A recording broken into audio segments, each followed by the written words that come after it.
Viewers நீங்கள் பாருங்கள், எங்கள் வீட்டு மாடி தோட்டம் கஸ்தூரி பூ. கிளைமேட் சேஞ்ச் ஆனதுனால நீங்கள் பாருங்கள், நல்லா நிறைய பூ பூத்துருக்குது பாருங்கள். அதுலேயே விதை விட்டுருக்கேங்க பாருங்கள். இதுதான் இந்த வாட்டி ஒன்று தான். போன வாட்டி 2 விட்டுருக்கு, இந்த வாட்டி 1.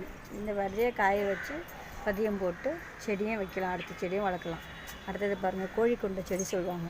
கோழிக்கொண்டை செடியெல்லாம் பழைய காலத்துலலாம் வந்து மாலையில் வச்சு கட்டுவாங்க. அது எனக்கு ரொம்ப ஆசை இது வளர்க்கணும்னு. அப்படியே வளர்ந்துடுச்சு. அது எப்படி வளர்ந்ததுன்னே தெரில. பார்த்திங்களா எவ்வளோ சூப்பராக இருக்குல்ல, கலர் பாருங்கள், செம்மையாக இருக்குல்ல பார்த்திங்களா.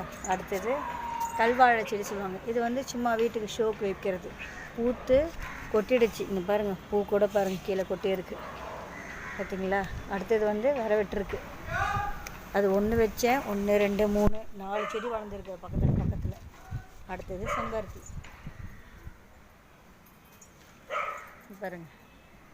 இது எந்த செடி சொல்லுவாங்க, மல்லிகைப்பூ மாதிரியே இருக்கும். இதுவும் மல்லிகைப்பூ மாதிரியே இருக்கும். இங்கேயே இருக்குது பாருங்கள், அதோடைய பெரிய செடி.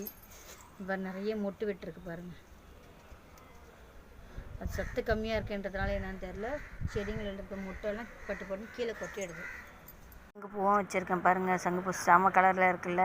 10 பூ காலையில் பறித்தேன். அதை வெந்நீரில் போட்டு காலையில் குடிச்சிட்டேன். அடுத்தது பாருங்கள், கீழேயும் பூத்துருக்கு பாருங்கள். இதனால் பறிக்க முடியல. பறிச்சிட்டுனா அதையும் டீ போட்டு குடிச்சிட்ருப்பேன். இது ஸ்கின்னுக்கு ரொம்ப நல்லது. நமக்கு தோல் சுருக்கம், கலர் சேஞ்சஸ் எல்லாமே நல்லா கொடுக்கும்.